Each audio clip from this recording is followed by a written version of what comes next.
welcome to another episode of PopCultX, actually episode 31 for those keeping track. Here at PopCultX, we talk about all things pop culture, from movies, music, art, books, comic books, everything else. I'm your co-host, Daniel. And I'm Gabriel, coming out of San Diego. Hello, everyone. Hey, Gabriel in San Diego. You're dressed like it's cold there in San Diego. It's really hot right now, so I might take this off because I'm dying with heat. Yeah. You're like burning really up, but warm. I have to give the illusion, since it's fall, that it's cold. I did like to bust out with the sweaters, but it's still warm here. It's actually cold up here in Las Vegas. Well, I say cold, but it's like 60, 65 or something, the high today. So that's cold here. But what's going on in pop culture? What have you been watching, listening to, reading, etc.? Well, the big thing that I've been really watching is the new Jorge Gutierrez series on Netflix called Maya and the Three. Yeah. Absolutely fantastic series. There's 9 episodes. I think they're each about half an hour long. So it gives us 270 minutes of pure cinematic bliss. I think Jorge Gutierrez, when he talks about it, he's like, yeah, it's the Lord of the Rings for the Hispanic Latinx culture. And it really is. It's this really epic tale that incorporates all sorts of Mesoamerican cultures, from like the Incans, the Aztecs, the Mayans, and then also the Caribbean culture. So we got the Afro-Latina cultures mixed in there as well. And it's so inclusive, and the cast is stellar. I mean, there's like Zoe Saldana, Diego Luna, Gael Garcia Bernal. There's Danny Trejo, Cheech Marin. There's so many. Go look it up. The cast is so large, and it speaks to Gabriel Iglesias. That's what I meant to say. It's just so many people, and when you see the cast and they're all together, and it's just like, wow, that's like. And we just finished our Latinx series. It's just, that is it right there. That's the accumulation. It ain't going to get much better than this, but I'm sure it will. But it's just so fantastic, and the storytelling, the animation, he weaves in pop culture references throughout the series. And it's just like, I just watched episode 4, and I won't give away much of the plot, but, and I tweeted about it. So there's this god of storms and a god of wind. One is named Hura, and the other name is Khan. So Huracan, which is like the Spanish word for hurricane. So I was like, that's really cool. And then they do a little, they say a line that's a reference to a pop culture song. So I won't give it away here if you haven't seen it, but it is just so fantastic. And I highly recommend it to everyone. And I'm going to keep tweeting about it, keep telling people about it, because people need to see this. And it needs to get number 1 worldwide. Does it start with Rock You, the song? Rock You and end in Like a Hurricane? No. That would be fitting. No, but so I'll just say it. So they're twins, those 2 gods, and they reference like it takes 2 to make a thing go right. So it's kind of a play on that, and it was funny. It was quite hilarious. But he does that, the writing throughout the whole series. There's little different tidbits and nods to and winks to of different pop culture references, and it'd be fun to, after you watch it once, to go back and try and pick up all of them. There was a really cool thread by, I think, a historian and maybe an anthropologist about all the links to Mesoamerica, like all the nods to it, from where he pulled from, like the different temples in Aztec history, and the different like statues and whatnot, and how they show up in the series. So it's really thoroughly thought out. Although it is set in like a fantasy world, it really pulls from the Mesoamerican art and culture, and it's fantastic. Yeah, and I appreciate that it takes some cues from history, but that it's not a documentary. it's not supposed to be like a textbook a retelling of history. And I mean, if you look at other fantasy movies, shows, you think of Lord of the Rings, you think of the HBO series, something of Thrones, Game of Thrones. Yeah, you should know that. I've never seen it. Like, that's really bad on that. Game of Thrones. You think of like King Arthur, and all of those kind of genre of films, like they're not like 100% historically accurate, but like, of course not. Yeah. I mean, that's what I want. I want to get fantasy. I don't want to live in reality. Like I'm in reality. I'm forced to go to work every day. I want to sit down and escape from that. Like, so like people need to stop like trying to ruin things for us by saying, oh, well, that's not historically accurate. Like that tree is not, doesn't look like that, or that God wasn't that. It's like, it's fantasy. Like it's not supposed to be 100% accurate. And I appreciate that because, like I said, I much prefer fantasy over reality. And I do welcome more Latinx, like fantasy books, comics, movies, TV shows. Because growing up, I never really liked that genre of film because I couldn't see myself in it. I every time I watched it and I thought, okay, Merlin and like the knights, I'm like, I would have been a slave or non-existent. Like, and that's not fun to watch. Like, I don't want to see a bunch of white people fighting dragons and then, throw me a bone, like throw in a African-American person or a Hispanic person. Like, we exist. And it's like, well, that's not historically accurate. Like, go watch a documentary. Go read a textbook if you want historical accuracy. And because I'm not here for that. So I'm really glad that it's I think that it's doing really well, that it's very successful, that for the most part, everyone's really responded really well to it. And I hope that we see more of that. There's actually a comic book that I just bought that it's called Helm Grey Castle, and it takes place in Mexico, and it's sort of like knights and wizardry and fantasy, but within like the Aztec Empire. So it's really interesting. Okay. It's made by, let's see, where's the Barajas? I think his name is Hector Barajas. Let me just Henry Barajas and Brian Valenza. It's by Top Cow Productions, and so I'm really excited to read that because, like I said, I like fantasy, but I've just never been really drawn to it because I couldn't see myself. It's sort of like Harry Potter. I couldn't get into it too because I'm like, I love UK culture. Like I love British stuff, but I have to be able to see myself somewhat in certain things in order for me to like want to invest 6 movies of watching. And I can't do that if there's no one that somewhat resembles me. So anyway, I'm really glad to see that that they're doing some fantasy type stuff. It's really cool. Yeah, I think you're right when you say that. So the English culture or the Nordic cultures or whatnot, they get this sort of we get to dispel belief a little bit more. But why is it that when we come to Latin American culture or Latinx culture that it has to be more historically accurate? It doesn't.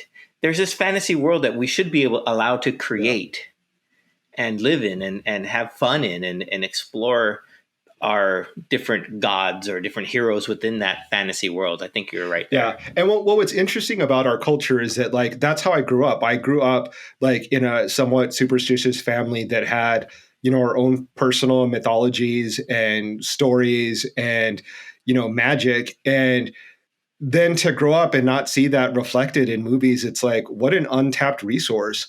Like we have such great stories that have been yet to be told. So I can't wait to see more of that stuff.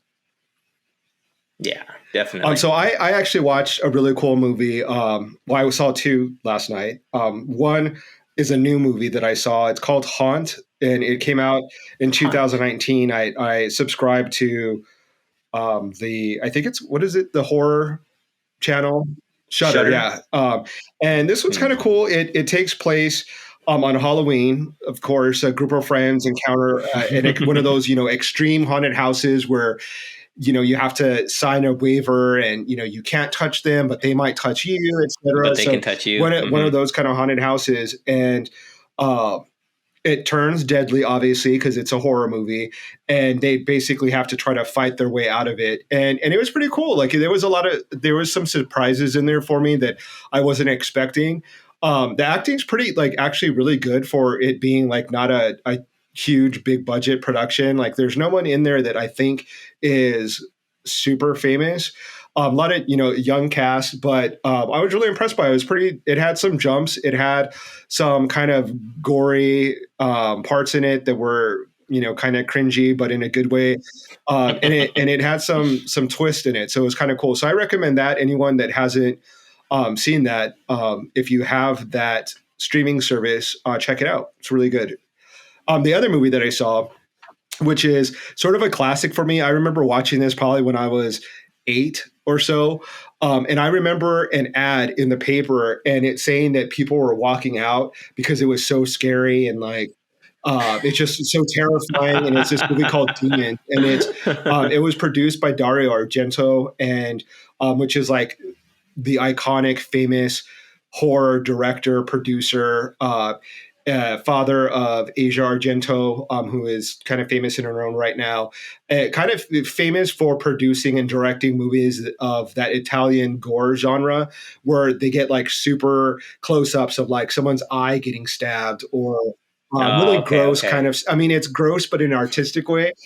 Like cringy, artistic. This movie is about these kids, people that are handed free tickets to a movie screening, and one of the women in the audience finds this mask in the lobby and puts it on and cuts her cheek. So then they go into the lobby and watch a movie, and the kids in the movie find a mask.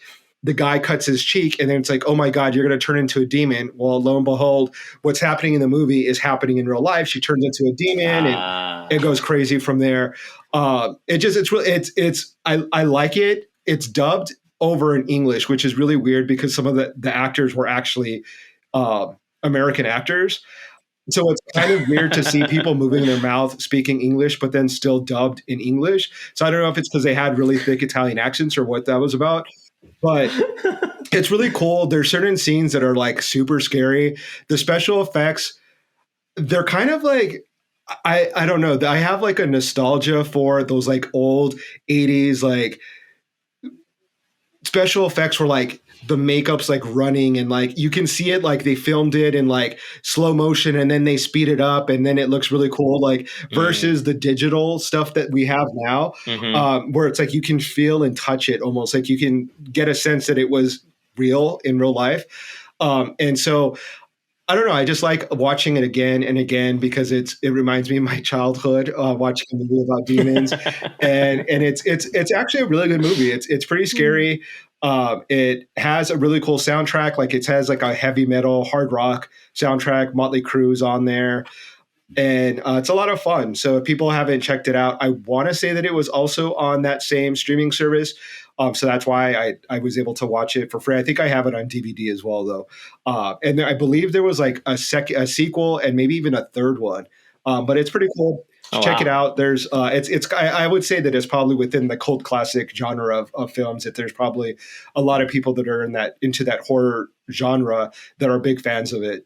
And some of the people that are in it are really cool. Like they're classic characters. Nice. I have to check that out. I think I've probably heard of it, but I've never seen it. So yeah, there's another one called Night of the Demons that is also one of my favorite movies. And that one, if you haven't seen, definitely check it out. It's kind of cheesy, but then there's parts of it that are actually really cool. I won't spoil the whole plot for you, but there's a part where Angela, who's hosting this party at this haunted house that has a demon in it, she puts on a strobe light and she's wearing like a black wedding dress and veil. And she starts dancing provocatively to Stigmata Martyr by Bauhaus. And it's just such a cool like scene because it's like the strobe light's going and she's like dancing and basically, I mean, not really stripping because she's not getting naked, but she's wearing like, I think, a panties and bra. And it's just a really cool image. The rest of the movie is kind of cheesy and has some moments that are like funny because they're so cheesy. But it has Linnea Quigley, who is one of the scream queens. Like she's an icon within the genre of those horror movies. She's in Return of the Living Dead. And I love her. And she plays a girl in the movie that eventually gets possessed by a demon and does really interesting things with a lipstick. But you'll have to watch it in order to see what she does. but it's a famous scene, and it's like it's iconic, and it's a great scene in the movie. Yeah. Interesting. Okay, I'll have to check that out. It's not a challenge accepted. Just say it. So don't put it on when don't screen it outside for the neighbor kids. Don't invite your nephews over, and then depending on how old they are, I guess. But I mean, I can't even watch scenes like that with my parents, and I'm an adult, so it's like, I don't think I can share that. I was a kid that, like, whenever we watched scary movies, it was like, okay, close your eyes now, and I would have to close my eyes, like if there was like boobs or Well, I don't know if I do that. Just like any sort of like not scary, but more of like the sexual nature scenes. I still, to this day, I can't watch anything like that with kids or with my parents. It's like, yeah, I think that's pretty normal. I think you'd be a weirdo if you were like, yeah, I love watching porno with my mom and dad. I didn't say porn. I wouldn't go that far. But okay. All right. Some people might. On that note, let's switch gears and talk about safety in movie sets. But in all reality, it's not a joking matter. So I'm not sure if you've heard, or you probably have heard of the whole Alec Baldwin incident. So on the set of Rust, where he not accidentally, he what do you call when you shoot, fired or discharged the prop gun that was handed to him, and it killed the cinematographer Halyna Hutchins.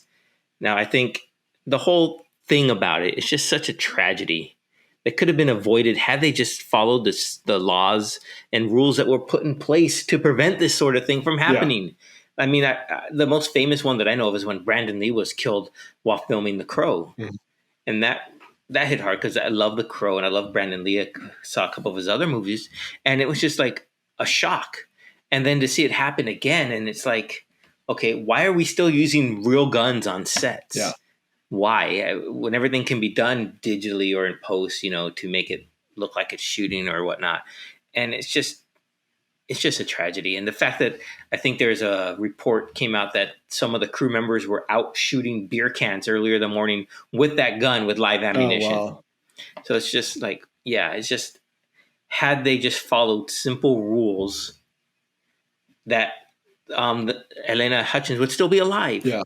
And it just really, it just makes you wish that you could change it by yourself. And I know it has to be a systemic wide change to remove real guns from sets and whatnot. And it needs to happen sooner than later. This is just a tragedy that could have been avoided. Yeah, it's really sad. I mean, it goes to show that, like, regardless of what type of profession you're in, there's always like regulations that are in place to kind of keep people safe. And when anyone kind of deviates from that or ignores those precautions, there are dangerous repercussions that may come up. But it's sad because, it's an issue that shouldn't be politicized, but I see that there are people that are taking advantage of like this tragedy to take shots at Alec Baldwin because he's a well-known like liberal and critic of, the Trump family and the MAGA, that whole thing. And so it's gross to make it not about the tragedy and not about this poor woman who lost her life because of them not following safety precautions. Like, let's not make it worse by turning it into something else. And so, like, let's just leave it at, like, movie sets need to be safer. It's a tragedy. She was too young to have lost her life over something, that could have been prevented. And, we honor her life and her talent and the projects that she previously worked on, and and then go from there. Yeah, I agree. Anything else that you watched this week? Or actually, I was going to ask you, did you get a chance to see any of the Dune movie? I haven't, because I was going to take my dad for his birthday, and then I got sick. Oh, nice. So I didn't do anything on Sunday. Nice. I just slept all day, and so I haven't. I've seen that there's been mixed reviews. But typically with something that has a fan following, so people that have read the book, obviously people that were fans of the first edition of movie, I guess, that came out, and then people that have really high expectations of it. I think there's always going to be a certain segment of the movie going audience that's going to be like, oh, it sucks. I saw someone on Twitter saying that they had early access to watch The Eternals and that they walked out. And then they didn't follow up with any reason. And I was like, okay, she just wants attention. Like, you walked out and like because it was so bad, you walked out at the end, or you walked out like it was just like it was such a clickbait. Like, you want people to ask you questions about it. And I was like, okay, I'm not going to fall for it. Like, you can you can do something else with yourself. But I'm really excited to see it. Like, I think that I like that there is a more diverse cast in it. I have heard the criticism that the people of color, and this might be like a spoiler alert, so if you don't want to hear this, turn me off, but that they don't last long in the movie, so I guess they all die. In a way, I'm just kind of glad that there's some of us in the movie to begin with, let alone to like make it to the end. I'm assuming because it's a book and they hired actors to portray certain characters, they're being truthful to the novel, but then you'd like, why is the lead played by a young white actor when like maybe that could have been something that like maybe someone who falls within a more a different ethnicity could have portrayed that character, and we wouldn't have like that white messiah kind of complex where the white man comes to save the day. But I haven't seen it, so I know that that's a criticism, but I am glad to see that there are people in the movie like Zendaya. Is it Oscar Isaac that's in it? Yeah, Oscar and Isaac, Jason Momoa. So I'm glad to see that they're in it, and I'm really excited. Like, I'm big fans of all three of them, especially Oscar Isaac, but especially Zendaya, but especially Jason Momoa. And I have a really big fan but especially Zendaya. So I can't wait to watch it for that. But have you had a chance to see a part of it or some of it? I'm assuming when you said a part, maybe it means I watched the first 15 minutes of it. Okay, so the title. And I was like, it was okay. I saw bits and pieces of the original David Lynch version. Have never read the book, so I don't know, like you addressed, whether or not the author gave descriptions of each character, and that's how they cast them based on that. But the story, it made me laugh when I think it's Jason Momoa's character is named Dakota, Idaho, or Duncan, Idaho, or something like that. And I was like, all these other characters have these weird sci-fi names and everything. Then here's Duncan, Idaho. And I just laughed at that. And then I said, I'll come back to this later when I can stay awake. It's a lot. It looks visually kind of stunning, but that's what I'll say. The visuals of it are breathtaking from a sci-fi fan that I am, and from a video game fan, because some of it looks like it could come from a video game. It's just wow, like cutscenes from a video game. It's just like the breadth of it all, and it's just like the world building that Denis Villeneuve, I think, the director, created there. It's just fantastic, and I want to see that. I want to see it all. I just don't want to be at a point where I'm falling asleep in it because it was already late when I started it. I'm a bad person for starting movies very late. Yeah, I typically, I try to stay awake through movies. I won't start a movie unless I know I'm going to be able to watch it all, because I have to finish a movie. I've never walked out of even a bad movie because I paid for it, so I want to watch it from beginning to end. But I definitely have to make sure that I am going to watch everything. The next movie that's really coming in, I kind of mentioned it with some responses of the Eternals, is I'm like dying to watch the Eternals. I cannot wait to watch it. 10 more days. I'm so excited. There's been some feedback that like, oh my God, it's so amazing. My expectations are really high because of the stars. Like, I love almost everyone that's in there. There was the premiere that occurred, and Angelina Jolie, I think, kind of stole the show, showing up looking like the goddess that she is. I don't know if you saw the premiere, or did you I otherwise. did see that the photo. I did see that the photos of the premiere, and I agree with you. She and Selma Hayek look Yeah. fantastic as always. But the one that surprised me was Gemma Chan. Mhm. She wore that white gown, and I was just like, wow, I didn't I see didn't her, realize but I that. know she is beautiful. So, I'm not going to deny that. I think Angelina Jolie, like I think we've talked about this, like from a visual person, like from as a photographer, she's like literally Hmm. one person that I would like die to photograph because her face is just like perfect. I think she just like a one in a lifetime face. Like people like you think of like Hmm. Elizabeth Taylor or Audrey Hepburn or someone like she's just made to be a movie star because her face is just Yeah. gorgeous. I did see some like people on Twitter kind of come for her and like, oh, like her hair extensions looked horrible. Like, she needs to fire her team. And I'm like, you're picking at straws. When you see a star like Angelina Jolie and all you have to say is that her weave looked a little off, like try harder, come back to us when you can have something like else to say because she looked amazing in Versace, like literally the definition of like statuesque and gorgeous. Hmm. She looked like she always has like this illumination about her that she just looks like a star.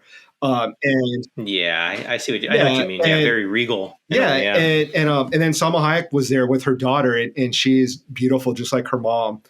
So I thought that was kind of a cool moment to see her with her kid, because I don't think it's. Oh, speaking of Mhm. kids, Angelina Jolie was there with her three daughters, I think, and they were wearing repurposed old gowns from Yeah, Angelina that was Jolie. So I cool. thought that was really Yeah, cool. So they took they restyled them to fit their age appropriateness, and it was really I cool. read a really funny article from, I want to say it might have been People, but it was Lourdes, who is Madonna's daughter, eldest daughter, and it was like an expose. Like Lourdes confesses that her mom's a control freak, and I'm like, no shit. Like everyone knows that Madonna is a control freak. Like that's not a big surprise. But the thing that was kind of funny is that she says that Madonna actually locks her closets when she's not home because Lourdes has stolen so many of her outfits that she has to lock it up. Otherwise, Lourdes walks out. And I thought that's so funny because it's like such a real moment. Like I remember my sisters kind of stealing each other's clothes or stealing some of my mom's clothes would go missing. And Hmm. it's like, oh, my sister has it.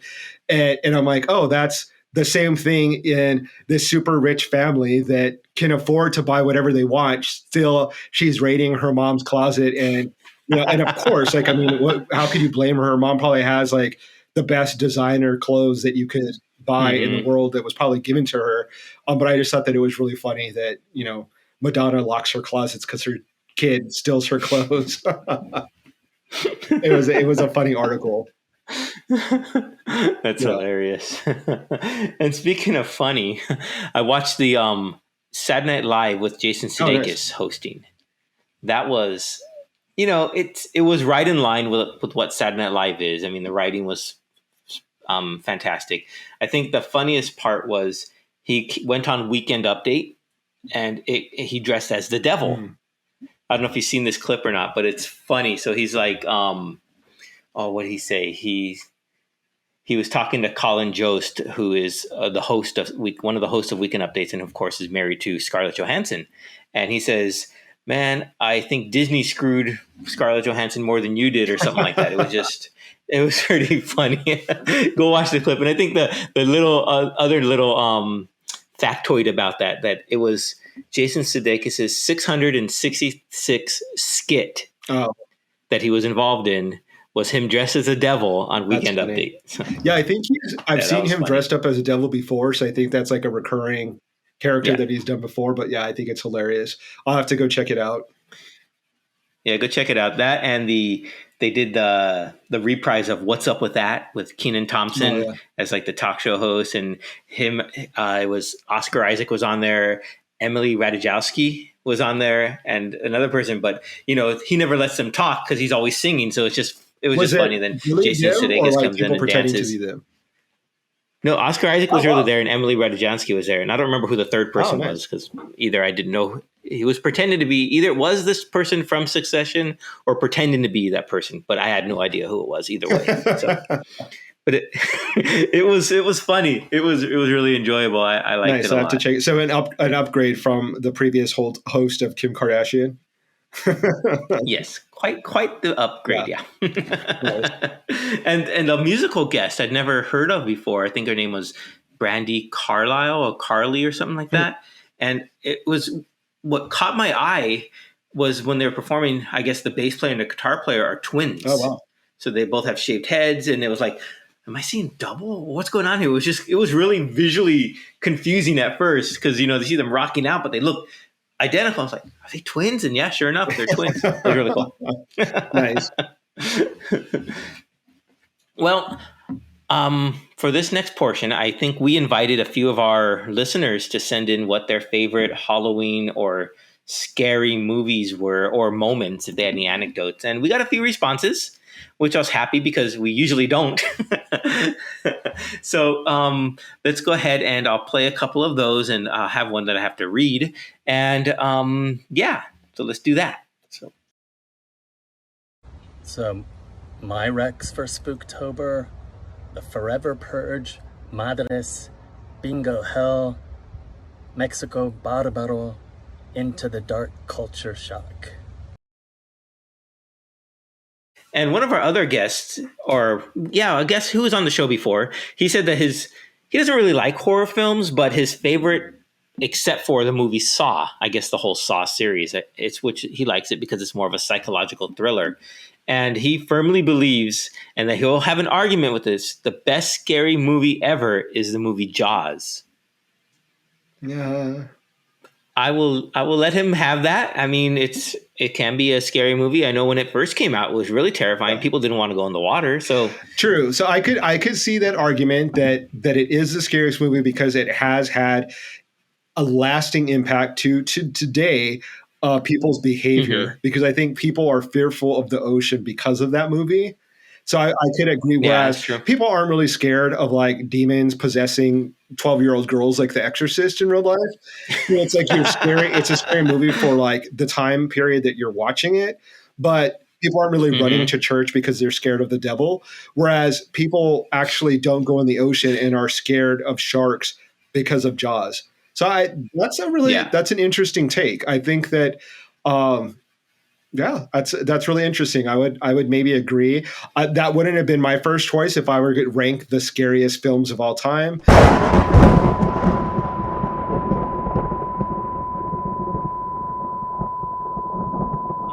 So let's have a little conversation about scary movies. Let's talk about them. Well, I'll take that back. Okay. So scary movies, spooky movies, and Halloween movies. Okay. They're, I think, three different, combination of, so they're scary, they're spooky. Well, scary and spooky we can put together. They're scary and Halloween movies. Because Halloween movies don't always have to be scary. Right? So just something that's based around Halloween. I mean, so let's get your first one of your favorite scary movies. Okay. So one of my favorite scary movies to watch currently is The Conjuring. I love The Conjuring. It's one of my favorite films. I think the actors are incredibly talented. I think the director, David Wan, is that his name? David Wan? Is a great director. And the reason why I like it and why I think that it's so scary is because it's based on a true story, because it's off of the files of Elaine and Ed Warren. Mm-hmm. And we can kind of get into that later because I have experiences in my own life that are similar to somewhat, not as dramatic as my mom getting possessed by a demon, or a witch, like in The Conjuring. But those are the kind of films that kind of creep me out even more, are the ones that are based on a true story. So as I mentioned, Texas Chainsaw Massacre, based on a true story, right? It's like influenced or kind of based off of, I think, Ed Gein, who was a serial killer who made furniture out of his victims, his skin and their bones, and wore his mom's dead face as like his own face and all that crazy stuff. That's why that movie creeps me out. And that's why The Conjuring creeps me out, is that it's based on a true story and deals with sort of religious, spiritual things that, I believe in. And so that kind of terrifies me a little bit more. So you tend to fall into the based on true story type Or of scary scary, movies. yeah. So like The Exorcist would be right up your alley, or like The Haunting of Emily I can't Rose do or The stuff like Exorcist. that. I think I've seen it maybe 3 times in my life, and I'm now It didn't scare in me my at all, 4th though. decade of life, and it's not enjoyable for me to watch because I'm so scared of The Exorcist. Like I have like post traumatic stress disorder from being raised Catholic, and having like Okay. my teachers, like my nuns that taught us, like actually told us that stuff was real, and it terrified the crap out of me.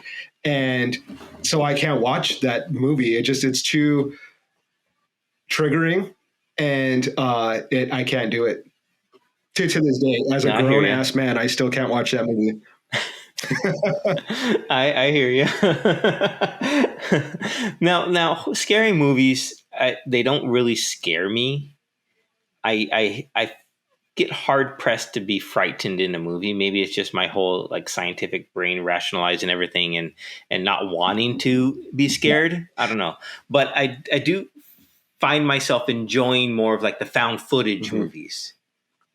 So like Blair Witch Project, Fear, Hell House LLC, I think it's called, or Haunted House, whatever. Paranormal Activity. As Above, So Below. Paranormal Activity. Paranormal Activity, As Above, So Below. That style is a little more, I guess, nerve bending for me because I like the whole concept of it actually happened and they found this footage type thing, so I can buy into that belief a little more.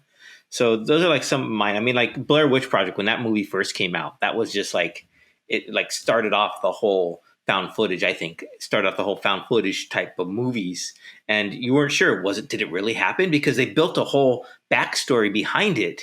And like, oh yeah, there's this news article in the small town somewhere, and so you went to go look up, did that really happen? And I think they created the mystique around it, and it was. And then just the movie on top of it was so cool. And though I guess the also part that the actors were improvising, they didn't know exactly what was going to happen. They just got like the general direction from the director and the crew saying, okay, you're going to go this way, something's going to happen, but they weren't sure exactly what it was. I think led to that, the authenticity of it. So yeah, that's probably one of my favorites. Blair Witch. I'm really curious because I have a theory that people who are scared of these parts, like really truly terrified, are people that were raised religiously and they were traumatized as a child by being indoctrinated by these religious philosophies of like hell, demons, and possession and all that stuff. And that's why those films are so scary to them. Were you not raised religiously or raised religious? Was not. That's why. So that's a good that's a good point. Exorcist would be funny to you because it's like you weren't raised thinking that stuff was real. No, you're absolutely right, and that is a very good, valid point. And because Christina, she thinks she can't watch The Exorcist as well, based upon what you just said. Yeah, it's just the whole based on true stories type of thing that just frightens her.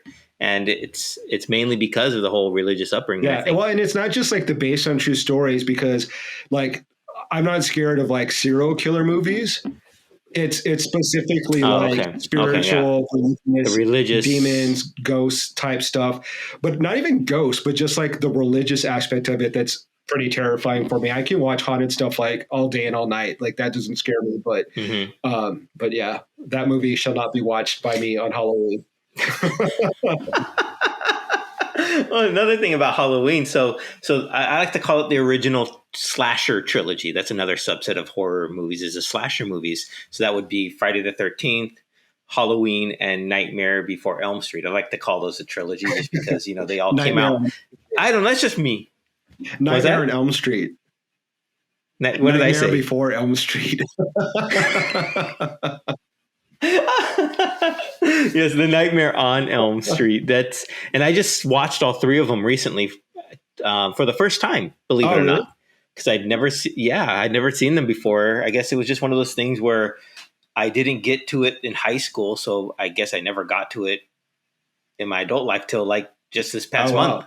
So I finally saw Halloween, finally saw Friday the 13th, and finally saw Nightmare on Elm Street, A Nightmare on Elm Street. And out of the three, I like the Nightmare on Elm Street the best. Yep. I think it's just Wes Craven's story. It was just so, just the thought of, what happens in your dream happens to you in real life is really cool. Cause I think I've spoken before about the whole sleep paralysis thing that I've experienced. And that was freaky to me. I mean, if you've ever experienced that, that's some scary stuff there. But Friday the 13th was interesting. And I think with Tom Savini being the special effects makeup artist there, and he did some things that were never done before, like seeing like the arrowhead come up through the camper's throat as opposed to going down into it. It was just really cool. And of course on Netflix, they have the Movies That Made Us series. So it's like little, documentaries on each of those movies. So I watched those right after the movies just to get a little more insight into them. And they look like they were a lot of fun. Mm-hmm. Yeah, I think like famously Nightmare on Elm Street kind of made Johnny Depp. Like that's his, I think, first film. Yeah. Mm-hmm. And it's super scary. Like I remember being kind of terrified by Freddy Krueger. I think the idea of a serial killer like killing children and then dying and then coming back for those children in their dreams and being able to kill them is pretty like in a genius idea and in a nightmarish sort of way. And, his hand with like the knives and his burnt flesh. I mean, it iconic. Like I think Freddy is like the best of those like villains. If you mention, those three, I think by far.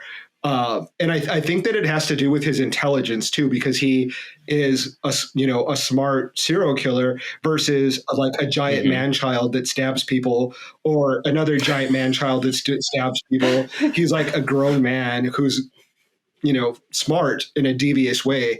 And I love Nightmare on Elm Street. My favorite is probably Nightmare on Elm Street Part 3, Dream Warriors. Because it kind of gave the kids who watch it a little bit of hope. So if you haven't watched it, when they go into their dreams, they learn that they can dream up their own powers. So one of them is like super strong. One of them is like punk rock and she like uses knives. And so it was like, okay, cool. Like, I might have these nightmares but if I'm creative enough, I can come up with this really cool superpower, which for Gabe, being a superhero nerd, like that was like right up, my alley. And so I totally did that. I was like, in my dreams, I can be a badass, superhero and I don't have anything to be scared of. Obviously in the movie, it didn't work because Freddy still killed them, but it gave those kids a little bit of hope. I think watching it like, there is a way to kind of defeat Freddy. But I love the movies and they kind of got a little bit cheesier as they went along. Like every 5 seconds, he's like, hey, bitch. And it cracks me up every time I see it. But the first one is like truly terrifying. It's just really scary. Like the scene where he's like running down the alley and you see his, hand full of knives and really nightmarish. Yeah, it was really cool. I really appreciate it. So there's also the, what else did I have? The type of movies that are like zombie movies and stuff like that, or monster movies, I guess you can call them. So like for me, like The Train to Busan is probably one of my favorite zombie movies. Of course, you mentioned Night of the Living Dead before, and that's how like your favorite, and for rightfully so. But like it spun like Shaun of the Dead, which is more humorous, but I enjoyed that movie. Now, Halloween movies. Do you have any favorite Halloween movies that are maybe they're scary, maybe they're not? Like that take place on Halloween that are like thematically or right around it. Yeah. I mean, obviously Halloween, like the Halloween Michael Myers movies, I think are like iconically like that's a great movie to watch on Halloween. I think that would have to be it. Like I'm trying to think of anything that takes place on actual Halloween in the movie. There's a couple of other ones. I think Trick or Treat is one that's like Halloween based. And Night of the Demons, I think that I mentioned earlier, takes place on Halloween. It's a Halloween party. And the movie that I just watched, The Haunt. So I think if I was recommending like a Halloween movie on Halloween to watch, Not the Demons is a fun one because it takes place on Halloween. They're in costumes. It's like teenagers going to a party, demons appear, start killing people. People turn into demons, kill more people.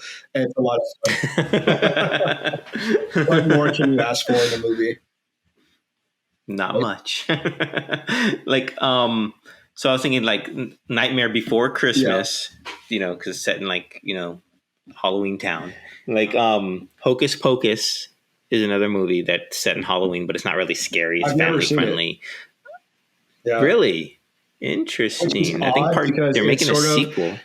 One, it's Halloween themed, which you would think I would love. It has Bette Midler, who I stan, Sarah Jessica Parker, Kathy Najimy. Like, I love all of them. I haven't been able to like sit down and watch it, even though everyone loves it.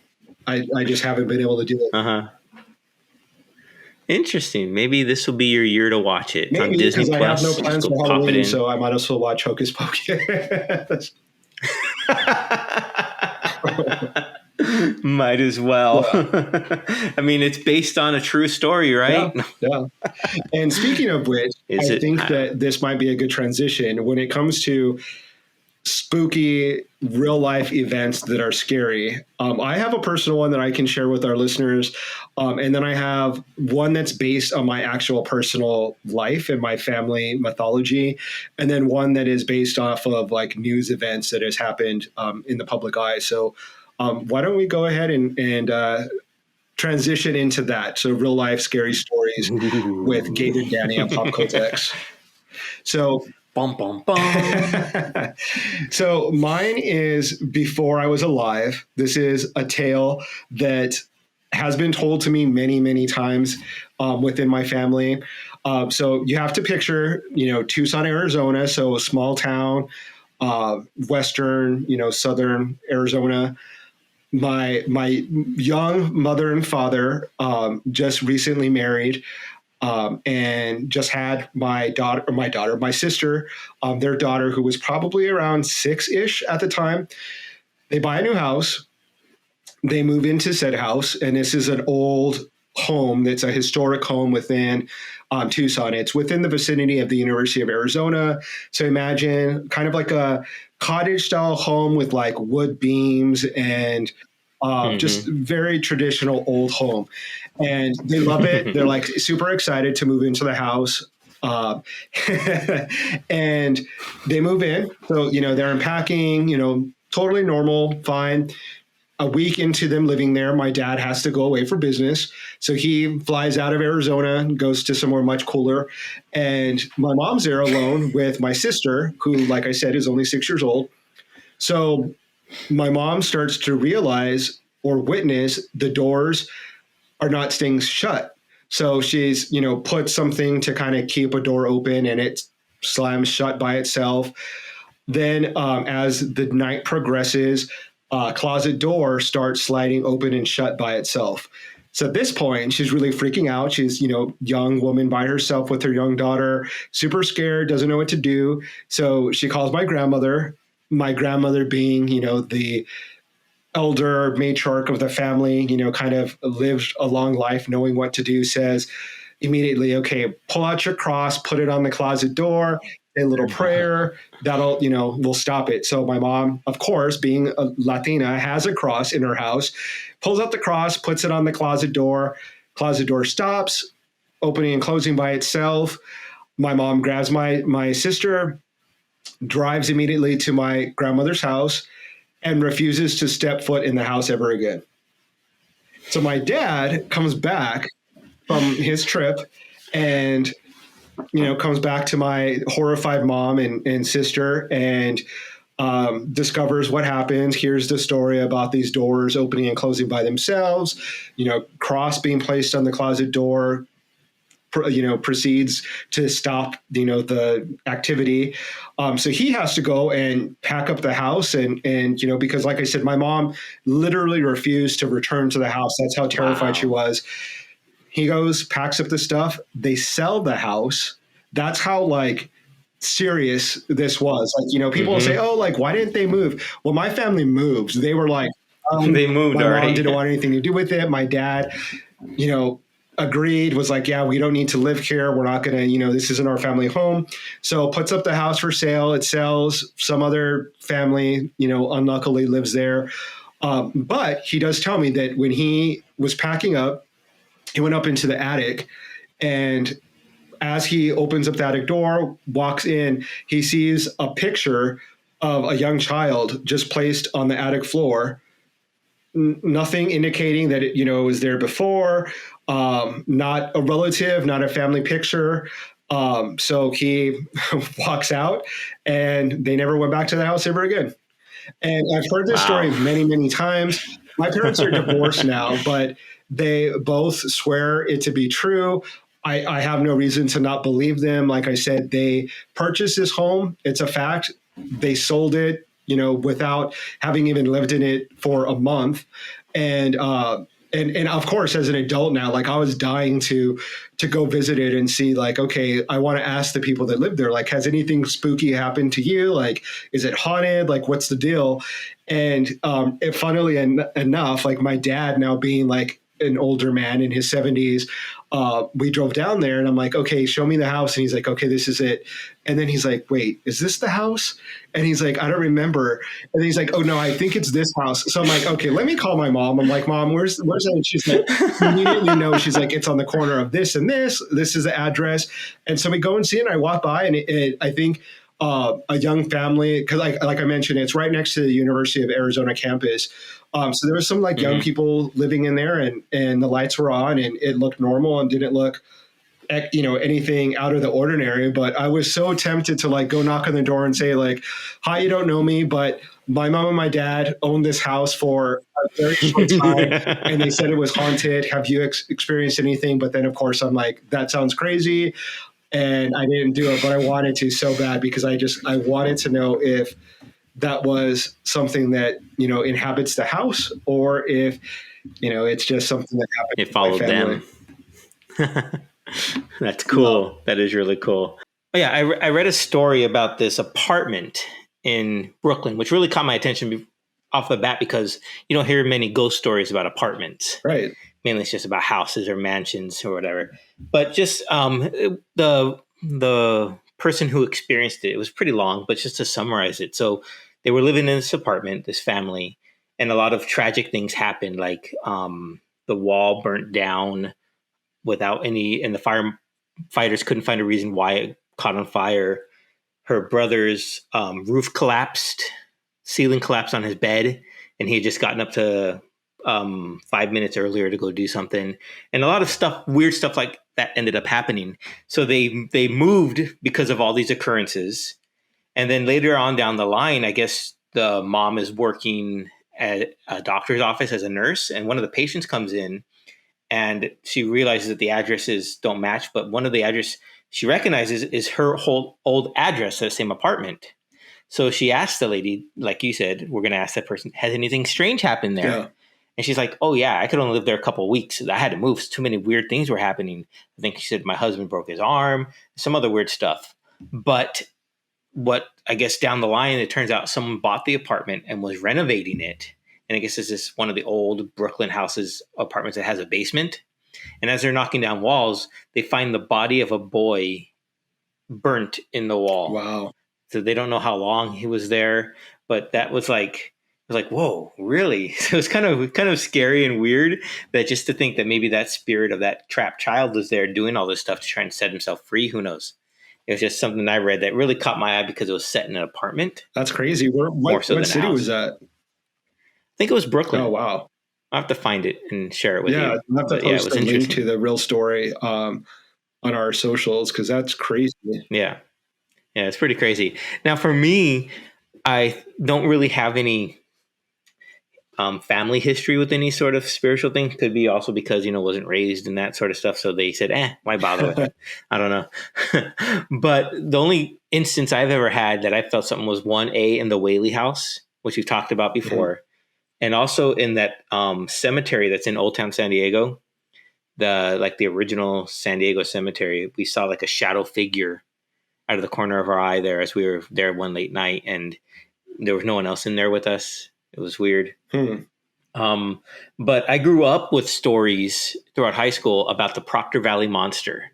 Not sure if you've heard about this or not. It's kind of near your house, so it's a crazy story, and it was mainly, I think, told like most stories are about things that go bump in the night to deter kids from going out at night or going to do things in certain locations.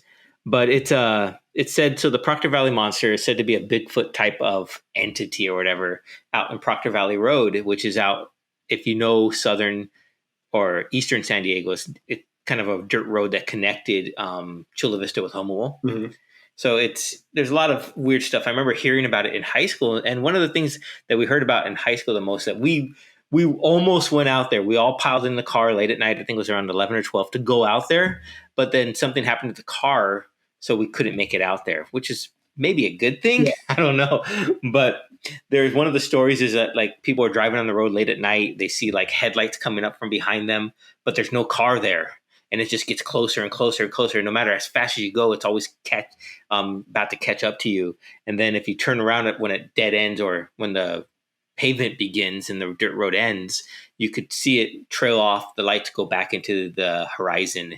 And so that's really scary. That I've heard that a lot of times from different people. So if it's true or not, I don't know. I wish I could have went out there to see it myself. I may have maybe to one day I'll go out there this weekend, and I'll have to let you know.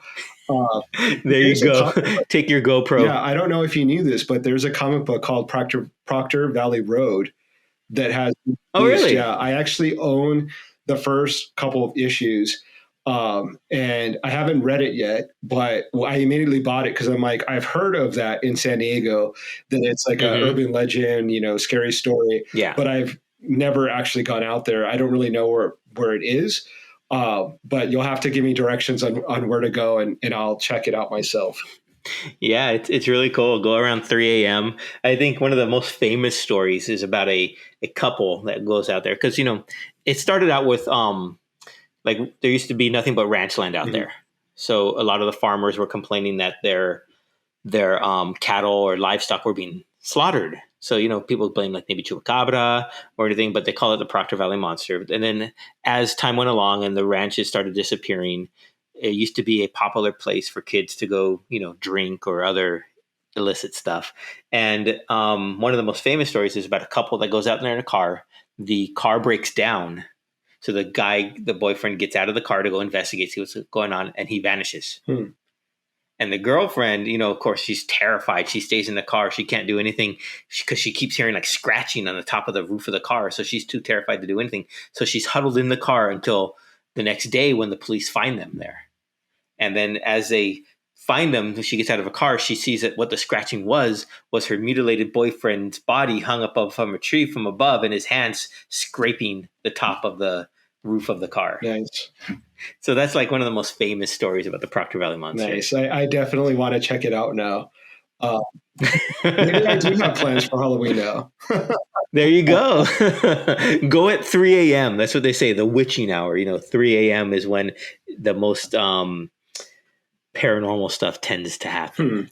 I don't know if I can stay up till 3, but it's a Saturday night, isn't it? I think you can do it. No, Sunday. I think no, it's a Sunday night. Sunday night. So it's a work day the next day. But I actually do have another, based on real life, a scary story to share with our listeners. So I'm going to bring up this information. It's basically about a murder house, a famous axe murder house. This. Lizzie Borden? No, not Lizzie Borden. This actually happens, I believe.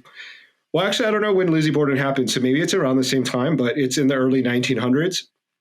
So I think she was before that. The Villisca Axe Murder House in Villisca, Iowa, is a well-known tourist attraction for ghost hunters and horror lovers alike. The site of a gruesome unsolved 1912 murder in which 6 children and 2 adults had their skulls completely crushed by the axe of an unknown perpetrator. This was purchased in 1994 by someone who restored it to its 1912 condition and converted it into a tourist destination. It costs $420 a night if you're interested in staying there, where visitors report strange paranormal experiences such as visions of a man with an axe roaming the halls or the faint screams of children. But it gets kind of scarier. So in November of 2014, the haunting took a darker turn when Robert Stephen Lorson Jr. of Rhinelander, Wisconsin, was on a regular recreational paranormal visit with friends when this horror struck. So his companions found him stabbed in the chest, apparently self-inflicted. So he stabbed himself in his own chest. Wow. They called 911, and Larson was brought to a nearby hospital before being helicoptered to University Medical Center in Omaha.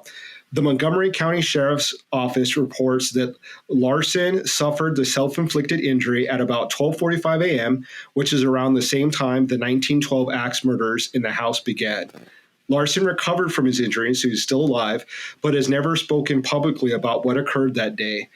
For the owner of the home, she says that it's not for publicity, that it was very upsetting, that she would never want anything like that to happen.